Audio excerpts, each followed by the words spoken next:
Today's episode is with Molly Worthen. She is, wow, such a smart person. She has written for the New York Times, the New Yorker, Foreign Policy, all these incredible magazines. She's a professor of history at UNC. And she, over the last few years, went from being a skeptic of the resurrection to a believer in it. She also has a new book out. It's called Spellbound: How Charisma Shaped American History from the Puritans to Donald Trump. I hope you enjoy this episode with Molly.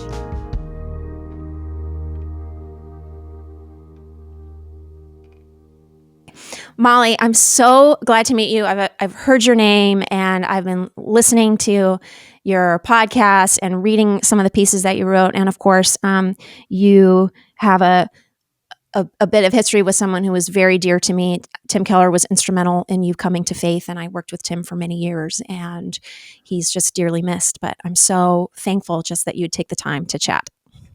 Thank you for having me.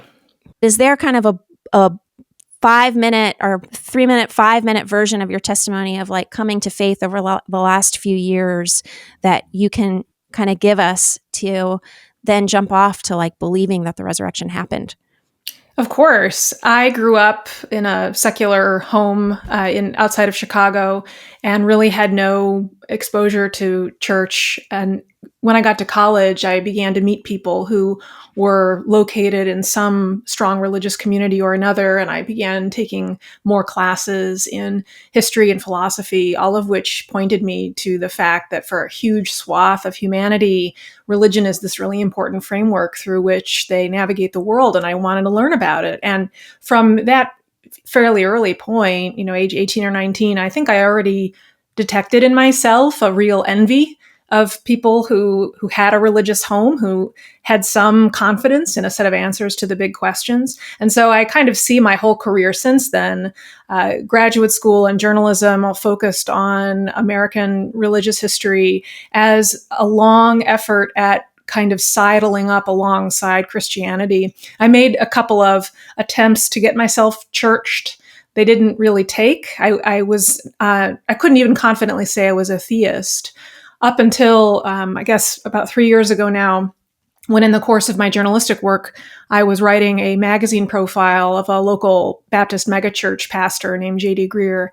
And the short version is that he evangelized me. And in the course of my reporting conversations with him, that kind of spurred an email correspondence.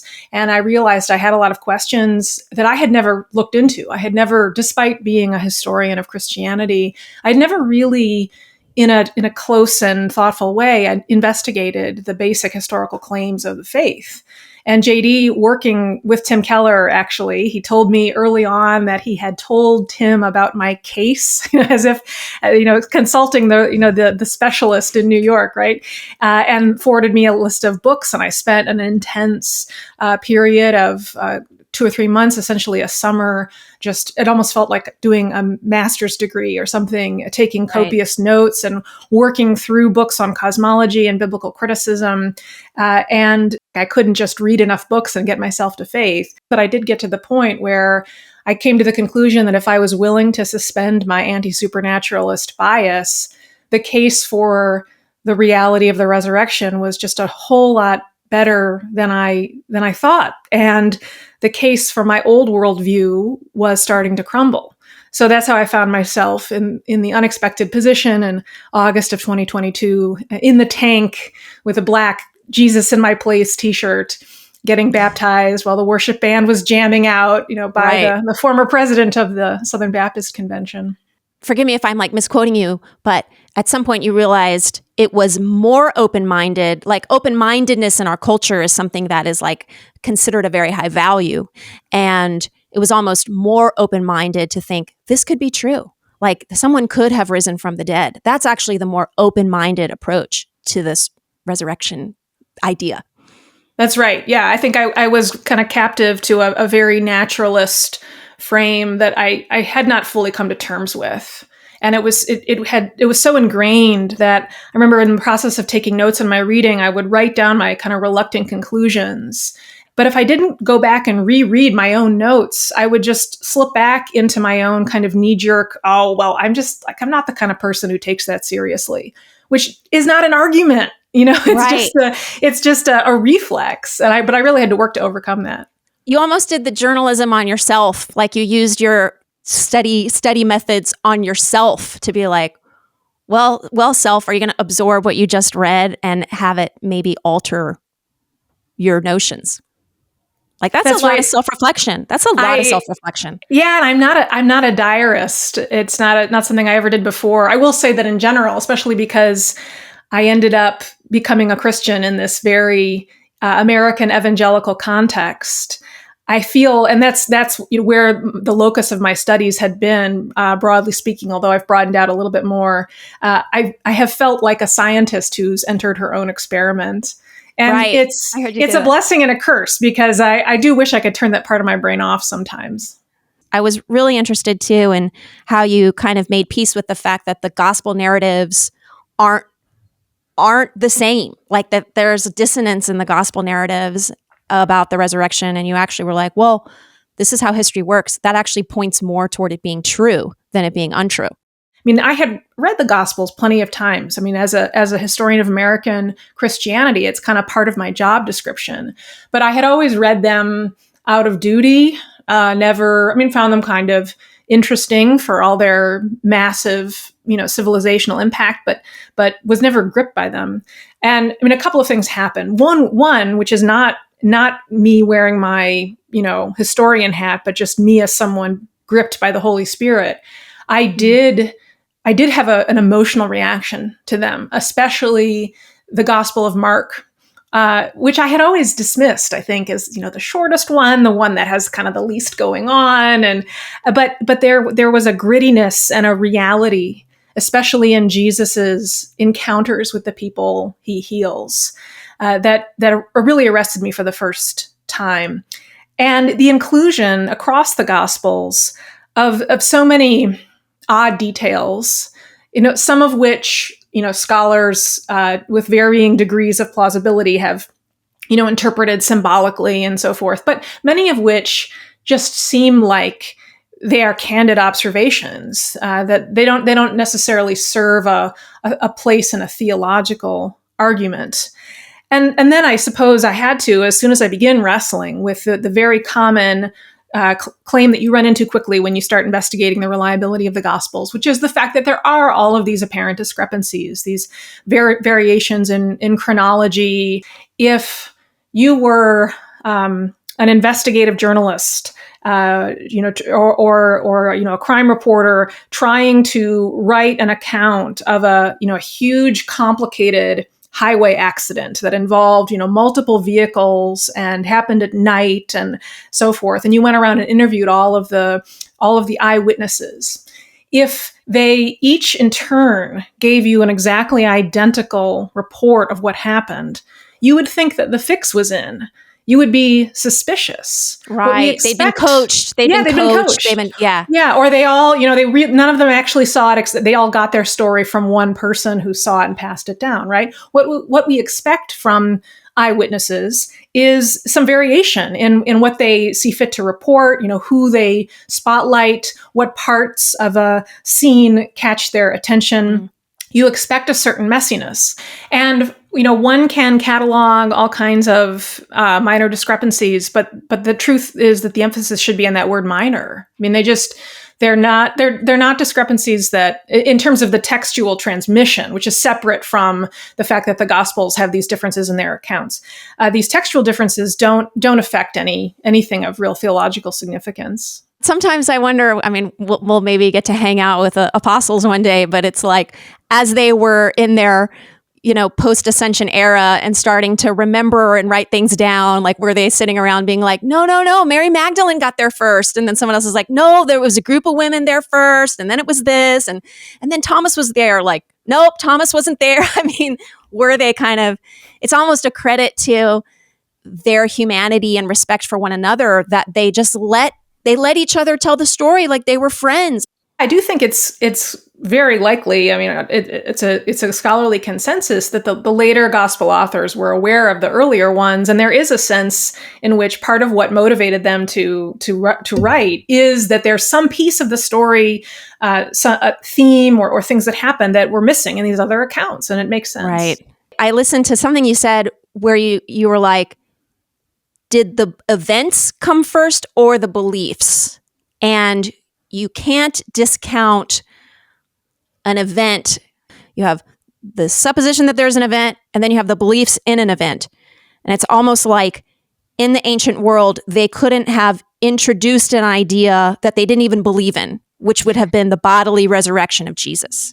That's right. Yeah, I think part of what I find myself wrestling with is this question of the limits on human imagination. And, I think the other thing too is that, there is this sense when you read the Gospels, perhaps this is the least true of John, because John is more deliberately theological, but certainly I think it's true of the Passion accounts. They're not, they really read like narratives, simply trying to get down on paper these very bizarre events, that baffle the people who were there and even those who are recording them. And theological debates of the early church, informed and shaped the readings of the gospel or even the writing of them. We would expect to see all kinds of theological debates being worked out in the Gospels. So if the Gospels were produced by communities trying to, create sort of a evidence for themselves to claim, their side in a theological debate, there's all kinds of things we would expect that are missing. There's just this rawness to the Gospels that I find really compelling, and it makes them kind of pass the smell test for me as a historian. Someone said somewhere that even the method of storytelling, with our modern storytelling, we have this very detailed way of communicating. It's like, oh, the main character walks into a room and the desk is red and then stepped softly toward the window or whatever. But that at the time the New Testament was written, that way of telling stories, fictional stories with a ton of detail, didn't even exist. Like the other stories we have from that time. It wasn't a way that people wrote fiction with details. Yeah, I think that's right. I mean, that what you're describing is essentially the modern novel, right? And so it's not to say that there isn't imaginative storytelling in the ancient world, but it has a very different feel as a genre. I mean, this was C.S. Lewis's point that as someone who studied mythology across different cultures as his profession, he'd read an awful lot of it, and he knew what it sounds like. And the Gospels sound very, very different. Right. I love what Tim used to say. If you were going to found a new world religion, you wouldn't have the leader rise from the dead and then eat a fish. Like that wouldn't be one of the core actions of your hero. But it happened, so they wrote it down. What else did you read? What would you say were the other things you read in that season of seeking that were really persuasive, almost if someone were to get your reading list, what would be on it? I have a reading list, and I'm in the process by the time this episode is up, probably this reading list will be on my website. I was really impacted by Francis Collins's book, The Language of God, as much for Collins's own story as his very able summary of some of the most important arguments for the existence of God. When I learned, in fact, that he converted from a secular agnostic background, not all that different from my own, when he was in medical school, that made a big impact on me, and it made me read him differently. As I said, I love Tim Keller's. I mean, I have not yet read everything he wrote. He wrote so much. But I find his books work so well as a counterweight to the more scholarly books. What I loved so much about his books, beyond the erudition and the way he wears that learning lightly while conveying the substance of it, is the humble tone in which he always wrote. I mean, I remember reading Reason for God as an agnostic seeker, and being really disarmed by the first pages of the introduction, in which he says, none of these arguments will seal the deal for you, but if you just kind of hang with me, you'll probably find that each one is kind of interesting. And by the end of the book, maybe you'll find that it's worth thinking about. And that made me want to hang with him. I think it wore down my defenses a little bit. I learned many things from Tim. And one of the most important things I learned was a profound respect for people who don't believe that this happened, and a respect of their reasons why. Like, you have your view, and maybe you'll change your view and maybe you won't. But like, thanks for being here, like, thanks for even taking the time. Yeah, I think that was so important. Looking back on the process by which my now pastor evangelized me, key thing that he did right was to always honor my questions, even though I'm sure, looking back, they were questions he'd heard a zillion times. But I remember he would write back and say that's a really good question. Let me do some digging. Let me ask some scholars I know and get back to you. And he just communicated this commitment to taking my questions seriously.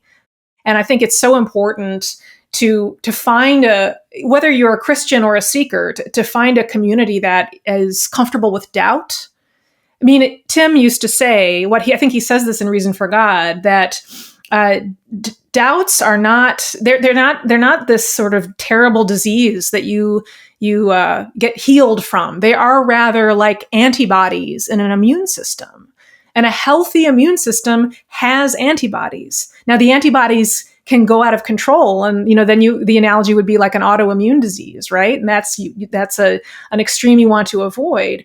But doubts are just part of being a thoughtful person, and whatever your worldview is, whether if you are a committed materialist atheist, you should have doubts about that you wrestle with, right? Yeah, Tim used to say, doubt your doubt. Have you ever doubted your doubts? Like, I would go to church in New York, and he'd be like talking to atheists out there and be like, okay, you're here with your doubts. Have you ever doubted your doubts? Are your doubts like irrefutable truth to you? Because if so, you've like violated your own way of looking at the world by thinking your doubts are irrefutable. What would you say to someone who considers themselves like yourself, like really educated, really smart, wanting to get things right and having a little tug on them, like, wait a minute, there might be more here. I might be missing out on the truth, and be curious about Christianity. Like, what would be your words to them?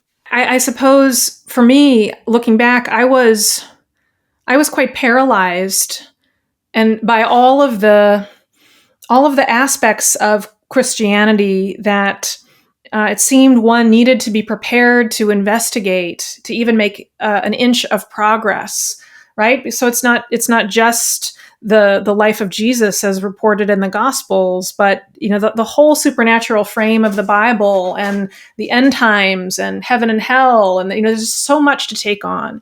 And what was freeing for me and made it possible for me to actually begin a productive investigation was to understand for the first time, and this sounds obvious, but that Christianity is unique among the world religions, I think, and that it stands or falls on a discrete event that believers say happened in history. And it happened close enough to our own time that there actually is evidence. It's deeply imperfect evidence. It's not, it's not a video recording of the empty tomb and Jesus's ascension or whatever, but there is a lot there. I talk frequently to Christians who are struggling with their faith or who have left the faith, and they tell me stories of going to sources of authority, figures of authority, and asking questions and getting shot down, being made to feel like their doubts were stupid or threatening. And that is sad. That it breaks my heart every time I hear that. It's so sad. Yeah. And the truth is that, Christianity is this enormous global faith that stretches back 2,000 years. Whatever question you have, there are resources for it. But most people can't find their way to those resources on your own. You do need partners in that. And so I would encourage, people who have questions to persist in finding until they find a conversation partner who supports them. I got so much help from an organization called the Veritas Forum, which began at Harvard in the 1990s and is geared toward basically being a faithful presence on university campuses and inviting productive conversation more than debate with non-believers. And the Veritas Forum has just loads of YouTube videos and podcast materials. I think avenues like that can be productive in striking up relationships and conversations that can support you in your quest to figure out what's true about the world, which is the heart of it, right? Like it's not, does Christianity help me optimize my life? Does it give me a convenient justification for, moral realism and good and evil? Does it comfort me when loved ones die? No, like I'm not interested in the bribe. I'm not interested in the warm and fuzzy feelings unless they follow logically from a true picture of the universe. And did this happen? Like, did this actually happen? Like, exactly. If someone rose from the dead, if someone was physically dead, undeniably dead, and came back, we have to contend with the fact that might have happened. That's right. For me, if I got to the point where I was willing to affirm that this man rose from the dead, I found that I could hang with him and believe that he is who he says he is. So, but it's everyone's process is different, and my faith is very fragile. I am always having to kind of revisit the questions I've been wrestling with for a long time and needing reassurance. And I'm always hungry to read more and learn more. And so you need, even if you feel fairly firm in your faith, I think you need a community where you can ask those questions without being afraid that you'll be taken as some kind of heretic. It's amazing that you took the initiative to kind of reach out to total strangers and be like, hey, I heard you on a podcast. Would you be interested in talking with me? And I love the Veritas Forum as well. So it's cool to hear that the Veritas Forum was so influential in your story. I do feel like the artist brain and the academic brain aren't as different from one another as we're led to believe.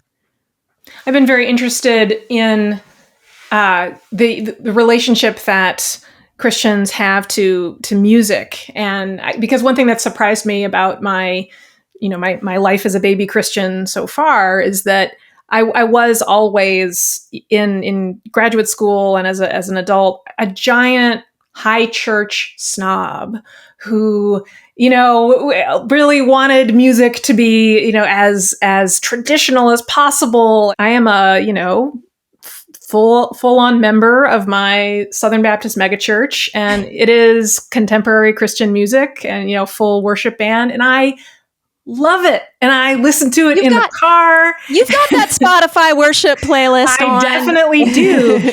And thinking more about worship music has made me reflect on, I guess the limits on the rational approach to God, the limits on our ability to capture precisely and completely in words and logical arguments the nature of who he is and his relationship to us.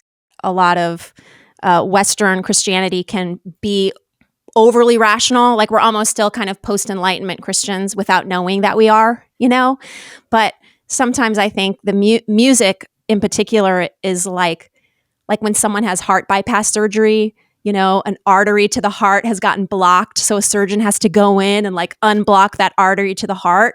And sometimes I feel like that's what songs do. It's like some artery to your heart has gotten blocked, but a song can get in there like a surgery, unblock that artery to the heart and go, bam, there's blood to the heart again. And makes me feel like I'm a doctor. And I think that's right. Yes. I'll just be a doctor and tell my parents I did become a doctor.